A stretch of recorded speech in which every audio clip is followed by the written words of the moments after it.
Добро утро. На почеток сме на нова работна седмица која што ви нуди ново продолжение од Фактор здравје кое што и денеска ќе го следите во живо на телевизија 24. Се радувам дека и денеска повторно ќе разведуваме свежа доза на информации, како и позитивна енергија, а што конкретно ќе зборуваме и кој пред се ќе биде ваши мои гостин ќе откриете по оваа прва најава.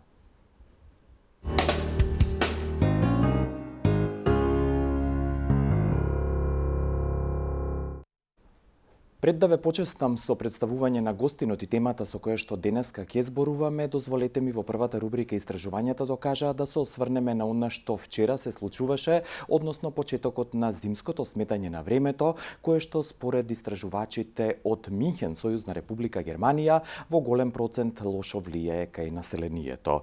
Истражувањето кое што го спроведе германското здравствено осигурување ДАК врз основа на репрезентативното истражување на Институтот за медицинска биологија од Минхен, објави дека 29% од луѓето во Германија имаат телесни и психички проблеми по поместувањето на стрелките на часовникот. Тие се чувствуваат уморно, имаат проблем да заспијат и се будат почесто во текот на ноќта. 76% од испитаниците во Германија сметаат дека поместувањето на часовникот е непотребно и треба да се укине. Промената на времето води до така наречен мини джет лек кај луѓето. Само мало поместување на времето може да има здравствени последици, кои што се рефлектираат во текот на ноќта преку будење во фазата на длабок сон, а може да го засили и мини джет легот, односно лошото расположение, депресијата и стресот во текот на денот. Потребни се неколку денови, велат научниците од Минхен, додека телото се прилагоди на промените и новите временски услови во однос на она што ќе се случува во текот на зимата и пролета.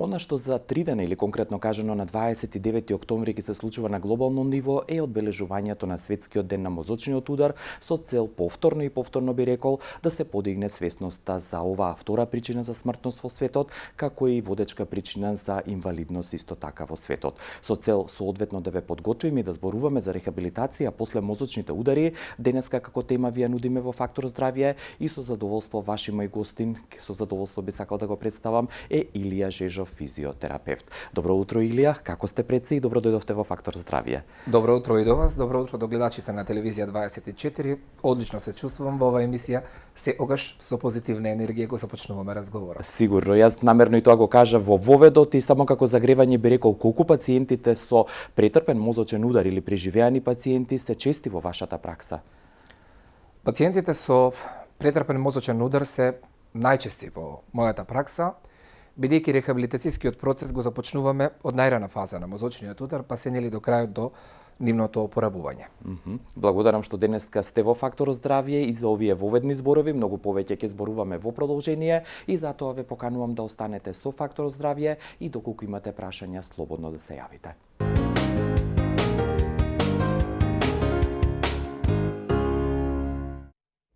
Се надевам и уверен сум дека промената на сметањето на времето од летно во зимско не влијае лошо на вас и токму затоа денеска уште еднаш ве охрабрувам да се чувствувате пријатно, да примите новата свежа доза на информации и повторно ќе нагласам доколку имате интерес слободно да се јавите на 6091-925 и 6091-924. Со Илија Жежов, физиотерапевт, денеска зборуваме на тема рехабилитација после мозочен удар и кога ја споменуваме оваа состојба и би рекол една од најризичните и ургентни во медицината, треба или ќе се повикам на податоците кои што се објавени од Светското здружение за мозочен удар, дека во Соединетите Американски држави минатата година близу 800.000 луѓе имале некој тип на мозочен удар, од нив околу 600.000 биле за прв пат со мозочен удар, значи пациенти, а оние остатокот близу 200.000 втор или трет мозочен удар. Кога зборуваме за оваа состојба, уште да нагласам дека постојат хеморагични или оние искрварување во мозокот и најголемиот дел од нив се исхемичните мозочни удари,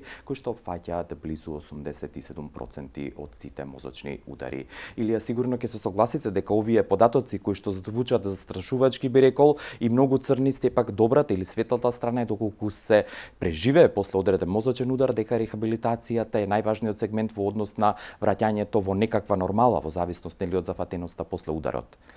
Апсолутно, рехабилитацијата е многу битна кај пациентите по преживеан мозочен удар, бидејќи физиотерапевтот тука прави индивидуална програма со која што работи со пациентот, се со цел нели да ја започне рехабилитацијата и пациентот полека да се враќа во нормална состојба. Да. Физиотерапевтот исто така ја спроведува целосната кинезитерапија, тоа се индивидуални вежби. Тука исто спаѓаат значи мануелната масажа и обуките во процесите на одење на пациентот, каде што била опфатена едната страна, дали е тоа десната, дали е тоа левата страна од самиот мозочен удар. Да, за конкретно за тие протоколи ќе зборуваме подоцна, на почетокот, освен вас физиотерапевтите, невролозите кои што нели како лекари ги третираат овие пациенти, кои се е вклучен во тимот во однос на рехабилитацијата на пациентите после мозочниот удар. Во постапката вклучен е неврологот, семејството, па потоа по констатацијата нели на мозочниот удар, неврологот дава мислење кога треба да се започне постапката на рехабилитација со физиотерапевт. Потоа ја презема, значи, постапката физиотерапевтот, што напоменав, нели, преку индивидуална програма се започнува целата постапка да се спроведе со рехабилитацијата. Да, кажав јас и ќе се согласите дека хеморагичните се многу поретки во однос на исхемичните мозочни удари кои што во најголем дел се случуваат, доколку се случи преживување, што е она повторно од вашата пракса што најчесто како одземено се случува. Исто тука физиотерапевтот има многу голема улога во таа постапка, рековме, значи преку посебни индивидуални програми се спроведува постапката на рехабилитација, се подготвува пациентот, семејството како ќе започне ли целата постапка на рехабилитирање, така што пациентот постои шанса и да не соработува, меѓутоа тука физиотерапевтот наоѓа нели соодветни методи како да го вклучи во процесот на рехабилитација и да се започне процесот на рехабилитирање. Кога тој почнува, рековте вие на почетокот, колку порано се почне, толку подобро. Најбитно е по констатацијата на мозочниот удар, најчесто се чека 21 ден да не пациентот повторно нели добие мозочен удар, постои втор, постои трет нели мозочен удар. Меѓутоа во целата постапка рехабилитацијата започнува после испуштањето на пациентот од клиника, односно од болница. Физиотерапевтот тука настапува, ја започнува рехабилитацијата и течат протоколите од физиотерапија. Да, ќе се извинам што за момент ќе ве прекинам, бидејќи имаме некого веќе на линија. Добро утро, дали ме слушате? Ало? Да, господине, ве слушаме. Добро утро. Добро утро, поздрав до вас. Благодарам, поздрав и до вас. Јас би прашал пред да се случи мозочен удар, имам јас проблем лично. Станувам на сабајле во добра состојба и онакво. Али по известно време оно ме ваќа вртоглавица, главата ме боли и не знам кои таблети веќе да ги применам. Како треба да се понашам, што треба да применувам, да не дојде до тој случај, мислам, психолошки како да се понашам, кои превентивите имам, ако може доктор да ми помогне. Да, физиотерапевтот, тој ни е гостин Илија Жежов денеска. Ова е верувам дека многу често и во вашата пракса, кога луѓето психички се оптоварени, дека ќе им се случи мозочен удар. Така, значи господинот е под некоја стресна ситуација, нели, смета дека би можело да му се случи мозочен удар, но тука не станува збор за мозочен удар. Јас ќе предложам матичниот лекар да му даде соодветни таблети кои што ќе му помогнат во таа постапка. Кога зборуваме, ви господинот ме испровоцирал анксиозност, вознемиреност, страф или панични напади, сигурно се потенцирани во овие услови на коронавирус, бидејќи сите зборуваат за жртвите од коронавирусот, бројот на заболени од COVID-19, но сепак се случуваат за жал и мозочни удари. Така, луѓето се под постојан стрес, нели? Потенциран би рекол, да. Ситуацијата во светот, во државата не е баш така лесна поради ситуацијата со коронавирусот. Сепак повеќе пешачење, повеќе вежбање, повеќе физичка активност е со цел нели стресот да се исфрли од самиот организам. Да нема стрес. Да се вратиме на она што го работите во однос на рехабилитацијата. Рековте 21 ден се чека после испуштањето или поминувањето на мозочниот удар и последиците. Дали тоа значи дека доколку не се случи, доколку пациентот е на некој начин во стабилна состојба, вие веќе како физиотерапевт може да пристапите кон негово рехабилитирање? Најчесто пациентите со мозочен удар по испуштање од клиника, односно од болница, се со одземеност на десниот екстремитет долен или горен, или пак левиот долен или горен екстремитет. Рековме, физиотерапевтот тука со сите методи на кинезитерапијата, на масажите и на обуките на одење, ги имплементира методите да помогне и да се врати пациентот во една правобитна состојба.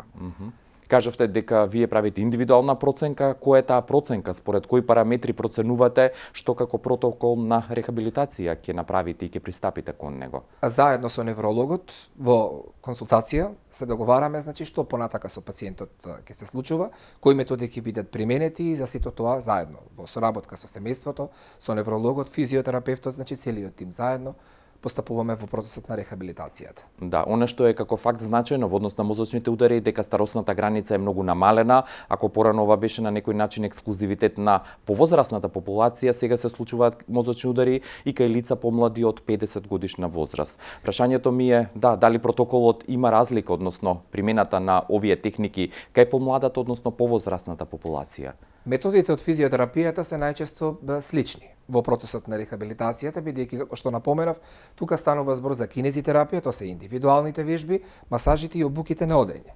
Меѓутоа, пак ќе кажам, последниот период луѓето се постојано под стрес, под нервоза. Таа нервоза, тој стрес, секако во организмот си работи и придонесува постапка на мозочен удар. Затоа најчесто зборувам да не се нервираат луѓето, често да најдат некоја физичка активност, да спортуваат, да бидат постојано во контакт со позитивни луѓе, да посетуваат планина. Значи да одат некаде каде што ете им представува задоволство на позитивизам, да нема нели она стресови и нервози во самиот организам, бидејќи да им се зафатени мислите со нешто друго, сигурно. Така, бидејќи таквите факти доведуваат нели до стрес и тој стрес организмот на некој начин нели мора да го исфрли некаде. Да. Во однос на она преваленца или честота, дали жените или мажите од вашата пракса и вашиот пристап почесто ги користат услугите и ги рехабилитирате после мозочните удари? Тука слично станува збор, значи и мажи и жени. Рехабилитацијата започнува исто и кај мажите, исто и кај жените. Процесот на рехабилитирање е во главном тој. Да. И повторно од вашето искуство, бидејќи зборуваме за кинезитерапијата, рековте, вертикализацијата или исправувањето, што е она што како честота го имате во однос на одземеноста, повторно дали левата или десната страна, и еве како постапно да влеземе во делот на вашата рехабилитација и работа пристапувате? Пристапуваме со соодветни методи од физикалната терапија, односно од физиотерапијата, рековме. Тука најчесто повеќе ги работиме индивидуалните вежби, бидејќи, нели, вежбите се главен фактор во постапката на рехабилитацијата. Физиотерапевтот прави проценка колку вежби неделно ќе бидат применети, колку ќе бидат применети масажи и кога ќе започне ли процесот во обука на одење, на осposobување, односно настанување на пациентот од самата лежачка положба. Да, уште еднаш да подсетам дека рехабилитација после мозочен удар е денешната тема во Фактор здравје, тема која што ја разговараме со Илија Жежов, физиотерапевт, и со кого исто така вие можете да комуницирате и да поставите прашање на 6091-925 и 6091-924. Бидејќи повторно зборуваме за она што вие го работите и проценката, како според кои параметри, сигурно одземеноста колку е поголема, толку процесот сигурно на рехабилитацијата е подолг, посложен, покомплексен, за разлика од оние каде што има помало одземеност. Така, доколку постои шанса нели одземеноста да биде во поголем обем, физиотерапевтот прави постапка, значи во план рехабилитацијата да тече во подолг временски период, може да биде 21 ден, може да биде и 41 ден. Да се зголеми процесот на рехабилитација. Доколку одземеноста кај пациентот е во помал обем, тогаш рехабилитацијата трае 21 ден и тече постапката од рехабилитацијата. Да. Кажавте дека и фреквенцијата самите ја проценувате, односно интензитетот, колку пати во текот на седмицата или неделата се прави, од каде се почнува, еве хипотетички да речеме, ако е одземен само горниот екстремитет, без оглед дали од лева или десна страна, како работите всушност, колку трае една сеанса? Најчесто се одземени и горниот и долниот екстремитет. Тука во постапката, значи со сите наоди од страна на неврологот, физиотерапевтот ја прави проценката и започнува процесот на рехабилитацијата. Пак ќе напоменам, кинезитерапијата, вежбите, мануелната масажа, тука се сите нели они обуки, процеси на одење кај пациентот и се што е она во физиотерапијата главен фактор за осposobување на пациентот. Да. Ако зборуваме за повозрасните, сигурно имаат и коморбидитети, пропратни заболувања, најчесто пациентите кои што можеби мозочниот удар е само последица на некоја претходна состојба која што е имале во текот на организмот. Прашањето ми е дали има некои техники кои што се контраиндицирани или не може да се направат кај некои пациенти заради тие здравствени проблеми. Не може да настанат контраиндикации кај пациентот, бидејќи нели физиотерапевтот знае кој процес, која програма, која постапка ја спроведува во рехабилитирањето, така што на тој начин нели работиме се со цел да помогнеме во мозочниот удар во однос на рехабилитацијата. Да, и во овој прв дел од разговорот уште би ве прашал, ако од земеноста рековте обично оди едната или другата страна, дали паралелно ги работите двата екстремитети, целиот тој долж од организмот или парцијално се работи? Постапката во рехабилитирање оди значи и на горниот екстремитет и на долниот екстремитет. Обично половина час се спроведуваат вежбите од кинезитерапија, половина час мануелна масажа. 3 пати неделно до 4 пати постапката на рехабилитацијата тече во текот на неделата, каде што пациентот има и денови за одмор. Се со цел тоа што е имплементирано во физиотерапијата да има простор телото да го совлада. А дали во меѓувреме до вашето следно видување фамилијата треба нешто да направи, да се повторат одреден број на вежби или некои постапки? Околу земеноста е со послаб интензитет, даваме дополнителни физиотерапевски вежби, пациентот во деновите, кога не работи со физиотерапевтот, да работи индивидуално самиот дома. Благодарам, Илија, за овој прв дел од разговорот. Ќе направиме пауза за вториот блок реклами, а потоа исто така ве очекуваме и отворени сме за ваше јавување и интерес, доколку сакате денеска во Фактор здравје во контекст на темата рехабилитација после мозочен удар.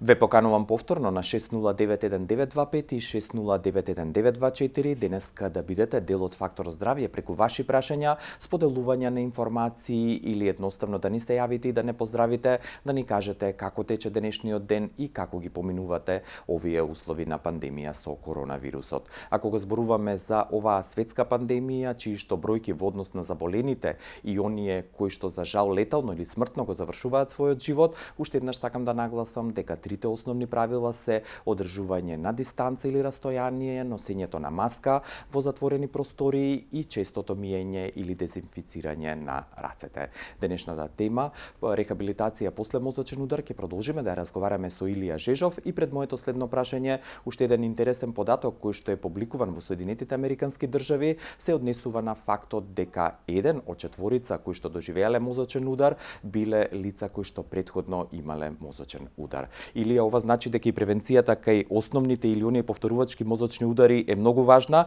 и за тоа би сакал да дадеме аспекти кон крајот на разговорот. Овде само да се задржиме или да се вратиме на рехабилитацијата кај лицата кои што преживеале и кои што, како што рековте, се најчести во вашата секојдневна пракса. Но претходно слушнавте и вие, имаме некого веќе на линија. Добро утро. Добро утро, Иле, среќен ден. И на двајцата Илевци. Да, благодарам. Да, одамна не сме се слушнале. Како сте, господја? Па, и така, Иле. Да. Подобро звучите, барем тоа можам да го забележам. Насмејани сте. Тако сум јас, ама самотијата ме тишти многу. Да, имате ли прашање до другиот Илија? Имам до господинот.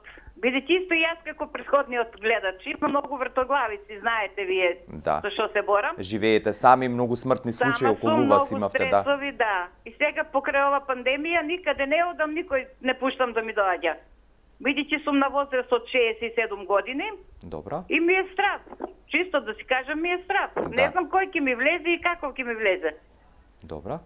Излегувам само тука по улица да малку кога е добро времето, али имам многу проблем со бучење во ушите, некој тинитус, дископатија, спанделоза дископатија и почесто се однесвестувам. Кога ќе легнам на лева страна да се одморам, малку ако се мрднам, јас ќе се изгубам, ќе се однесвесам. И ми рекол некој тинитус, немам доволно циркулација во мозок. Добро. Одам на терапии качувам притисок. И со вежби, ама сега покрај ова ситуација, само сум затворена, ќутам внатре, пием лекарства и многу имам проблем со тоа, со вртоглавицата и многу ми е страв од тој мозочен удар, пуст да остане. Да. Бидејќи татко ми така имаше проблем после брат ми кој почина. Да, благодарам. И многу се плашам што сум сама. Да, ви благодарам многу уште еднаш и бидете позитивни и размислувајте во таа насока. Или ова ме испровоцира и да ве прашам колку генетската предиспозиција игра улога во однос на мозочните удари?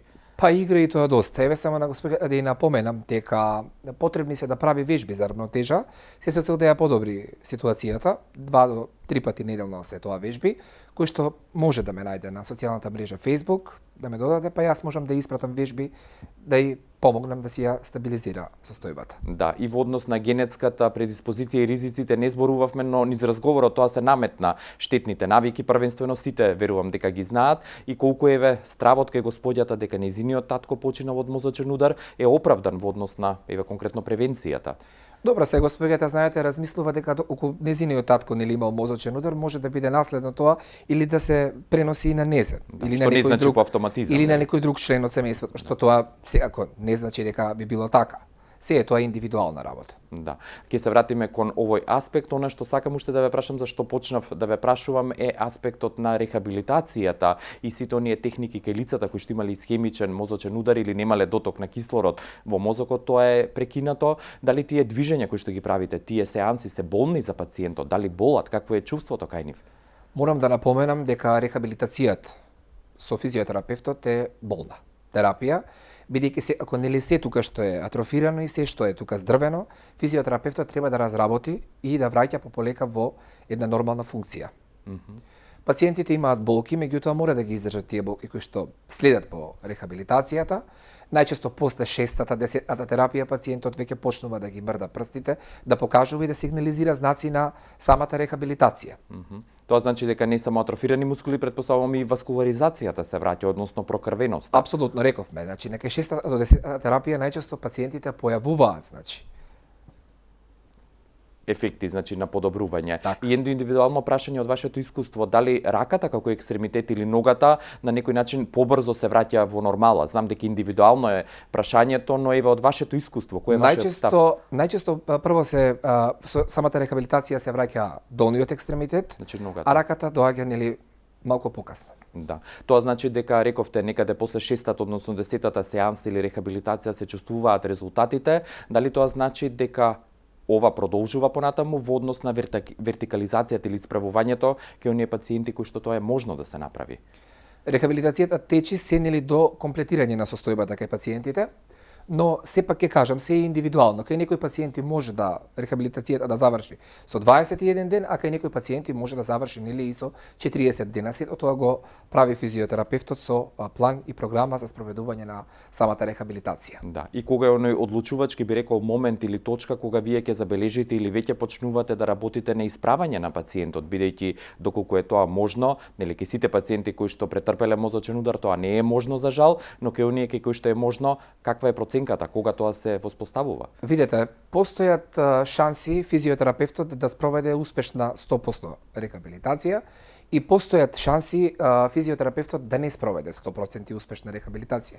Бидејќи кај оние пациенти кои што претрпиле јак мозочен удар, тие пациенти за жал стануваат со траен инвалидитет. И семејството тука треба да биде подготвено нели за таа состојба дека пациентот до крајот на животот ќе биде во една таква ситуација. А кај оние пациенти кои што успеваме да спроведеме рехабилитација, кои што имале понизок степен на удар на мозочен удар, кај нив ја спроведуваме рехабилитацијата успешно, но има за жал и такви луѓе кои што остануваат со траен инвалидитет. И таквите ги имате во вашата пракса и тука И само... таквите ги имаме, работиме интензивно, меѓутоа за жал не можеме да постигнеме резултати. Да, која е целта кај овие лица, сакав тоа да ве прашам, бидејќи протоколот е различен нормално и пристапот, што тука всушност може да се направи? Тие се на некој начин врзани до животно во кревет, кој што нели? Сепак пак се трудиме тука, значи во соработка со семејството, дали е тоа синот или ќерката, значи работиме интензивно, ја спроведуваме рехабилитацијата, меѓутоа пак ќе напоменеме, ќе кажам дека не се постигнуваат резултати бидејќи многу е од заменоста оштетена. Да, уште еднаш да подсетам дека со Илија Жежов, физиотерапевт, и натаму зборуваме за рехабилитација после мозочен удар и вие ги имате телефонските линии, слободно јавете се и поставите прашање денеска во Фактор здравје, а она што сакам да го истакнам во однос на мозочните удари, една од негативните страни или еден од големите ризик фактори е изголеменото ниво на телесна тежина. Кога зборуваме за трајното решавање и без јојо ефект на овој проблем или состојба во однос на здравјето, уште еднаш ве потсетувам и ве упатувам на Липодиет центарот од Скопје, кој што се наоѓа во центарот на градот на улицата Димитрија Чуповски број 22 и случајно или намерно би рекол, слободно јавете се и закажете го вашиот бесплатен совет или бесплатна консултација на 070 535 03 3. Колку од овие пациенти еве ме испровоцира ова што го кажа во однос на зголеменото ниво на телесна тежина или дебелината се чести во однос на мозочните удари, кои што дополнително сигурно ви отежнува во рехабилитацијата. Добро ме прашавте за ова, често говорам физичката активност да биде на високо ниво, пациентите да спортуваат, значи не мора пациентите да спортуваат, значи да пешачат и да одберат вежби кои што ќе бидат соодветни за нив. Килограмите имаат многу голема улога во процесот на мозочните удари, сепак килажата треба да биде умерена и да се достигне некое ниво на килограми. Да, тука само ќе се ќе го споменам нели шеќерот или дијабетесот, дијабетес мелитус како хронично заболување, кардиоваскуларните болести, ред низа како каскада кои што се надоврзуваат едни на други состојби и болести.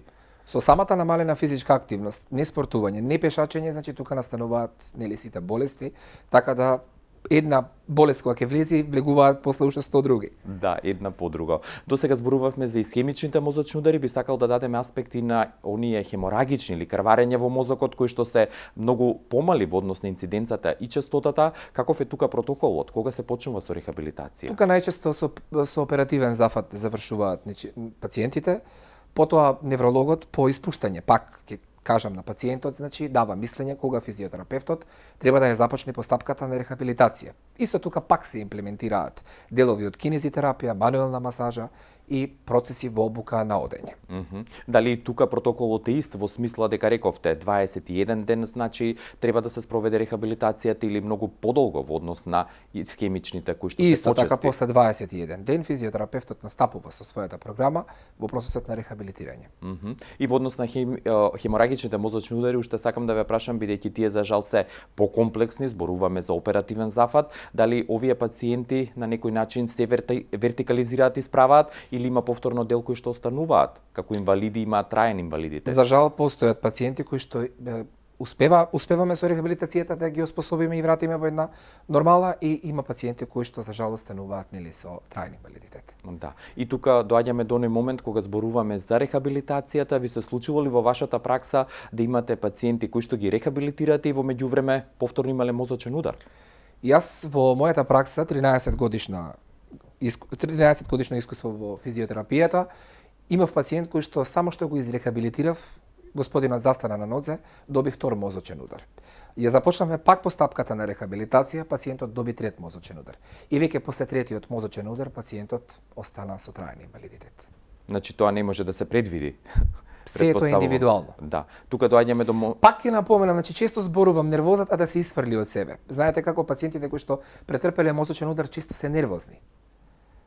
Свесни се за својата состојба. Ситуацијата и се нервозни, не сакат да се работуваат, па правиме индивидуален план како да ја започнеме, да дадат процеси на одбивност, да не соработуваат. Тука се ако со семејството заедно со неврологот правиме процес како да го започнеме целиот тој.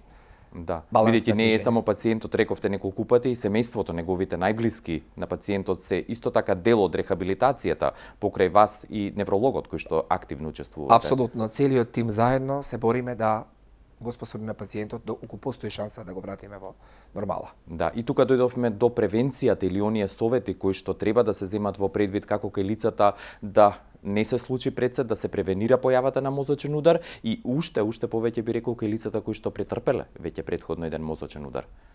Така, повеќе да се сведе во физичката активност, да се одредат кои вежби ќе ги работат пациентите претходно, повеќе пешачење, посетување планина, значи со еден збор физичката активност да биде на високо ниво, пушењето цигари исто така да се отстрани, алкохолот, се тоа има голема улога во процесот. Исхраната сигурно. Удар, апсолутно. Како намирници што да се внесува. Апсолутно, значи тука свинското исто така треба да се исфрли. Да, ќе продолжиме подоцна, имаме веќе некого на линија. Добро утро. Ало, добро утро уште еднаш. Добро утро. Да, само малку погласно зборувајте. Ало. Да, кој е вашето прашање? Добро. Моje прашање, син ми е повреден во сообраќајка. Има на мозокот му е фатено нешто и сега само спие, што ги добива терапиите. Мислам лековите, дали може нешто да се направи, да одиме на рехабилитација или било што, за да може да се движи кој што треба и да биде во контакт со луѓето и да зборува и не зборува, повлечење од луѓето и така са со корона во паептење. Дали ова доволно или ви треба уште некоја информација? Секако во овој случај тука Јас извинувам, само имам уште едно јавување да го слушнеме. Ви благодарам, господјо, што се јавивте од Велес. Ало, добро утро. Ало, добро утро. Кое е вашето прашање, господјо? Моje прашање, јас имам слично овако пред 2 месеца као висок притисак. Добро. И на 220 130. Мислим, ја уопште имала сам 300 притисак, ама пиев лекарства, ама тој ден не знам, ладно било на 20, младничко било и ми се зема гласни жице. Добро. И моментот не можев да површим реченица. Мажот ми примети и отидовме кај на Јане Сандански бев кај матична ме препоручи кај нефрологот од државна болница и снимав и на 2 места снимав и на приватно глава на магнетна и Добро. друго и ми се опушти за 1 сат, 2, мислим 1 ден ми се опушти. И ми препоручи докторот, професор приватна што бевно. Не могу да сетим, имам тука документи, ама да не ви земам многу време. Ми препоручи кај Чеприганов. Добро. И Чеприганов ми преписа 10 инекcije Клексани. Клексани и још некои други. Примав тие инекcije и најнормално сега имав, мислим, нормално збориме као што видите, што да треба да поново да пија лекарства, да не ми се понови, пошто ми показали некој 13 сантиметар, тако ли нешто, имам некој удар. Да, ви благодарам многу, господјо, за вашето јавување и вашиот интерес и ви посакувам секое добро. Сакате коментар за првата господја, за синот? Така, и за првата и за втората господја ќе дадеме. Значи, неврологот тука, кај првата господја треба да даде мислење, што понатака со пациентот ќе се спроведува. Дали ќе се спроведува рехабилитација или пациентот ќе се смести во соодветна институција да се започне процес на лекување. Во однос на второто прашање, пациентката мислам дека доколку се одземени огласните жици, треба да поработи со логопед. Логопедот е тука стручен во однос на тоа да спроведе постапка на рехабилитација. Да, и првото и второто јавување ми испровоцира уште да ве прашаме конкретно втората господја дека се случуваат и транзиторни мозочни удари кои што за среќа не оставиле, како што кажа господјата, последици, но исто така превенцијата е важна и кај тие состојби. Апсолутно, да не се случи поголем удар. Постои појавување на одредени комуникацијски движење на самата пациентка, сепак тука пак ќе напоменам дека доколку осети такво нешто да биде во контакт со логопед. Да, и за првото јавување на господјата од Велес за синот што праша ке оние лица кои што нели условно има еден термин мозочна смрт или можеби се, како што кажа, заради лекарствата во еден длабок сон, значи почесто спијат, не комуницираат, дали тука има пристап и може вие како физиотерапевт во некоја мерка да помогнете? Ако реков, нели напоменав, доколку неврологот даде мислење дека треба физиотерапевтот да започне рехабилитација, тогаш започнуваме рехабилитација. Меѓутоа неврологот го има првиот збор во однос на целата постапка. Да, и она што како заокружување ќе се вратам повторно на превенцијата, бидејќи мозочниот удар како состојба може да се превенира и одложи или никогаш да не се појави како манифест, како клиничка слика, хипертензијата и зголеменото ниво на крвниот притисок е исто така причина која што корелира и со дебелината, рековте, и со нерегулираниот шеќер во крвта и други ред состојби кои што се сигурно присутни. Апсолутно. Пак ќе напоменам, ќе се навратам наназад, значи ако нели пациентите кои што имаат висок крвен притисок, секако тоа треба да го регулираат со медикаменти препишани од страна на матичниот лекар и секако нели физичката активност да биде сведена на многу високо ниво. Секако постојат одредени групи на вежби кои што можат да се консултираат со физиотерапевт, да им се даде, не мора да биде тоа теретани, не мора да биде тоа да одат да посетуваат фитнес центри. Постојат вежби кои што можат да се изведуваат и во домашни услови. Се со тие вежби да се направат добри подобрувања во однос на самата рамнотежа и на самата постапка во рехабилитација и што и да е. Да, и освен физичкото да се работи на менталното здравје или на психата, бидејќи стравовите, паниката и се она што не обкружува и тоа како дополнително ги потенцираат овие симптоми и појави. Апсолутно. Стресот е најголемиот причинител нели за мозочните удари. Да се isfrли стресот, повеќе дружење со позитивни луѓе, тоа се сведува на едно високо добро ниво. Да, ова го зборувате како едноставно да е, но и така е во вашата пракса, бидејќи енергијата која што ја носите и тоа како се чувствува во однос на вашиот пристап и резултатите. Тука ќе ви се заблагодарам за вашето гостување во Фактор здравје и покана повторно да ни бидете гостин. Благодарам за поканата, благодарам дова што ме поканивте денеска да бидам дел од оваа емисија и се гледаме во некоја следна прилика. Да, благодарам Илија уште еднаш. Илија Жежов, физиотерапевт, беше денешен гостин во Фактор здравје, како подготовка или би рекол придонес кон светскиот ден за подигнување на свесноста за мозочните удари. Ви благодарам за вашата соработка, внимание и пред се комуникативност и денеска и ве поканувам повторно за неполни 24 часа да бидете со новото продолжение од Фактор здравје. До тогаш пријатно, имајте убав ден.